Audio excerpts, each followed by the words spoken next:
think I have clear-cut evidence these storage facilities are scamming people, and I'm gonna show you that today. I know that you guys follow us since you're watching this, but if you follow a lot of the other storage channels on YouTube, I'm sure you've seen there's a lot of drama going on in this business lately. I try my best to stay out of it, but I think right now, based on what happened to us this morning, I have absolute 100% clear-cut evidence that they are the ones scamming and running people up. We talked to them directly. I have a lot to show you guys, and I want to take your perspective on this too. Let's get into this video.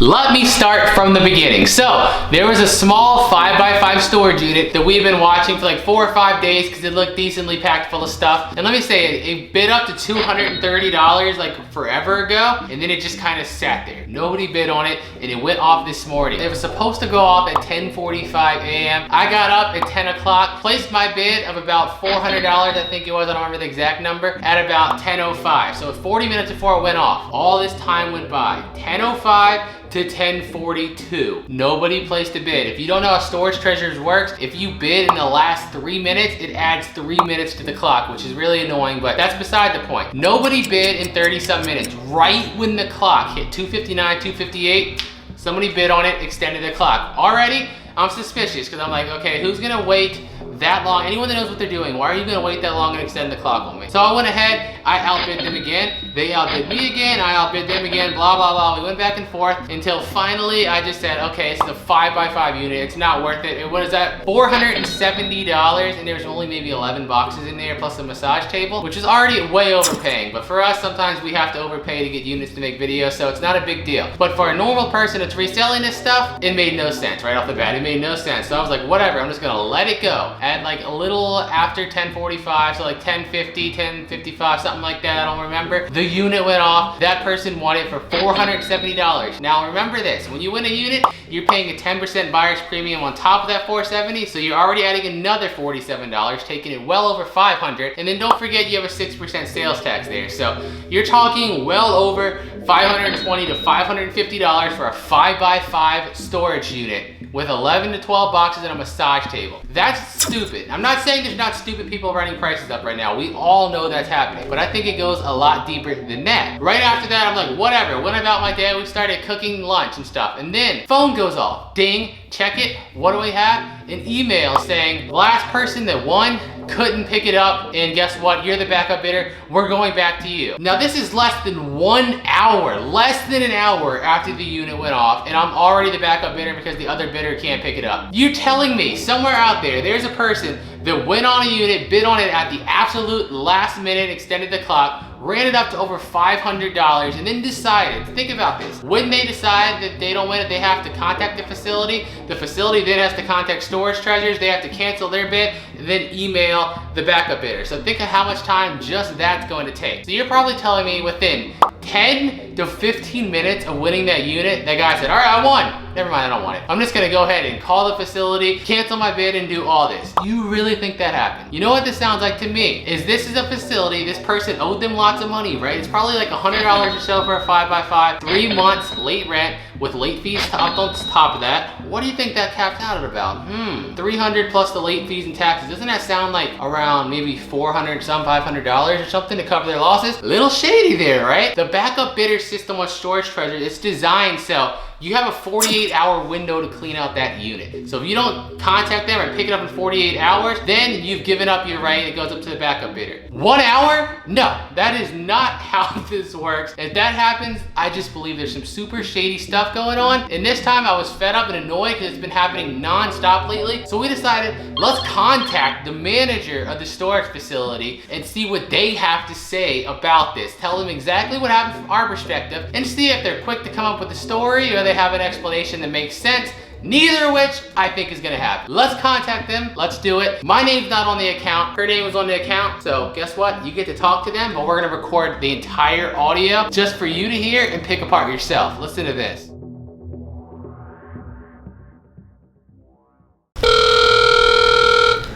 Thank you for calling.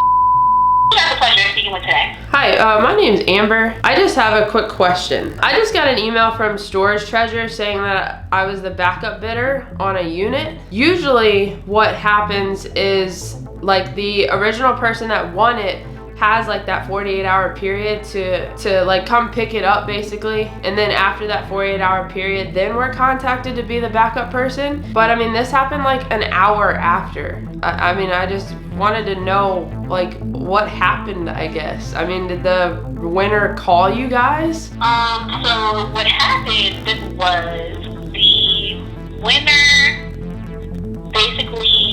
Can you start out a conversation any more suspicious? That sounded like a 3-year-old trying to convince his mother that he didn't leave the toy on the floor. Bid on the auction by accident. I don't think he knew where the location was. I think he's based out of Indiana. He didn't know where the location was, huh? Let's pick a random storage auction and see if as a group here, we can figure out where the location is. Let's see. I got it! You see the giant bold text right next to the picture that's in bold and says location? That might have something to do with it. You don't miss that. Come off it. Like, it's such a lie. Not to mention, you search for auctions by punching in your zip code in the radius you want to drive. So, really, just know.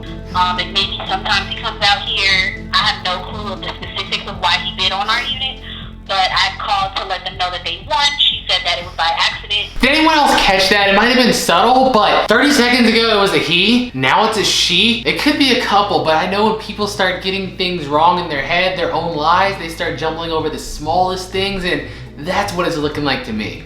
You know, he didn't mean to bid, so she was actually on the other line with Storage Treasures, letting them know that she can't take, or that they can't take the unit because they don't have anybody to come and pick it up.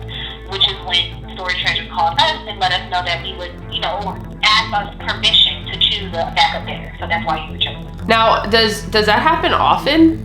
No, that's actually the first time that has ever happened to me. One of the most obvious signs to me and a lot of other people when somebody is lying is that they always say, it's the first time it's ever happened to me. I don't believe that. I've been doing this for 3 years and it's happened a lot more than once to me, and I'm sure I speak for a lot of other buyers that watch us. This is not the first time this happens, and I seriously doubt it's the first time it's happened to them being such a big storage facility in a big city. No way. Again, another red flag.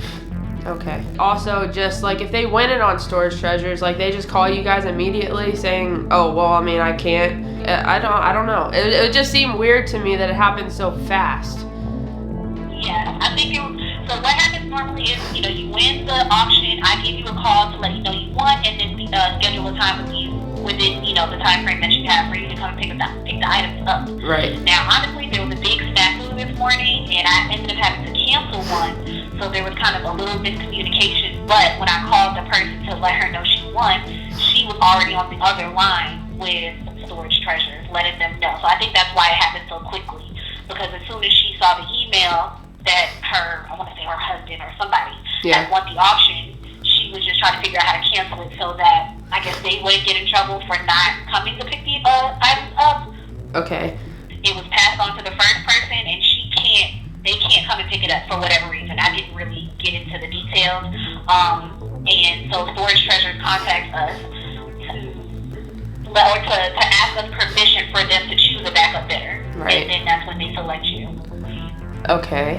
So I was actually waiting on an email, because like I said, this is my first experience having to need a backup bidder. Yeah. So I didn't even receive an invoice yet from you guys or any like notice for me to even call you, because that's what I normally do. I get the invoice, I see the phone number, and I'll call you and say congratulations. Right. I mean, you probably haven't gotten any of that yet because we didn't respond to the email yet. Oh, but okay. I just wanted to call to see, because there's a lot of stuff happening in the storage world now, and I like everybody's kind of getting this. Make sure we're not scamming you. But there's a lot of stuff just happening overall to where like stuff, I mean, gets canceled. Like I feel like some of these facilities are trying to make up their losses. They're trying to bid it up themselves. And then when it doesn't pan out how they want, they'll cancel it, and then it'll go to the backup bidder. So that's why I'm just kind of skeptical on literally every facility that we have to deal with because of this. I mean, I just don't know what's going on. Everything's just gotten so weird since COVID started, and that's just what it seems like from a bidder's perspective, from a buyer's perspective, is that storage facilities are bidding managers or employees or somebody's bidding on these units. Then when I guess they, like the facility wins, they'll cancel it because they're like, oh crap, like we can't win. Now we just have to cancel it. Maybe we'll re-auction it or something like that. And nobody really wants to win anything anymore because everybody's gets crappy units and they can't get anything. I understand. I definitely understand. Well, I'll let you know this. I don't have the time or, the effort to try to even do something like that. My whole thing is I want you guys to take it all. If you pay $10, that's fine with me. Just come and take it. I don't know what to say. This was a very interesting situation, and yes, everything did happen quickly. But I think that's because the initial bidder was she got on the ball really early with trying to let Storage Treasures know that she couldn't come and pick the unit up. All right. Well, I'm assuming we have to respond to the email, so I guess we'll make a decision and you'll get an update once we do. Okay. All right. Well, thank you. You're welcome. So that's the conversation we had, and if you ask me, that story sounds like 100% grade A, complete BS. Nothing about that makes any sense. First of all, they said they accidentally bid. Whoever it was bid against me 4, 5, 6 times back to back to back. That's a complete lie. They didn't know the location. The location's flat on the screen. That's a complete lie. Also, give them the benefit of the doubt, right? I look at the map. I'm gonna give them the benefit of the doubt and say they're in Indiana, the closest they could possibly get to Virginia, right across the Ohio border. If you map it to the city where this facility was at, it's still 9 hours away. So you're telling me they're gonna spend $550, then take a truck 9 hours one way, 9 hours back the other way to get a 5x5 storage unit with maybe 10 boxes? Come on. None of it makes sense. None of it makes sense. I don't believe it. But then again, I could be wrong. I don't know, but it makes no sense to me at all. I want to hear your perspective in the comments, please. I want to try to sit there and read through all the comments to see if somebody else can give me a logical explanation to this because, well, I've been thinking all day and I can't come up with one. So if you enjoyed it, leave it a thumbs up, subscribe. Hopefully we get a unit soon, guys. Peace out.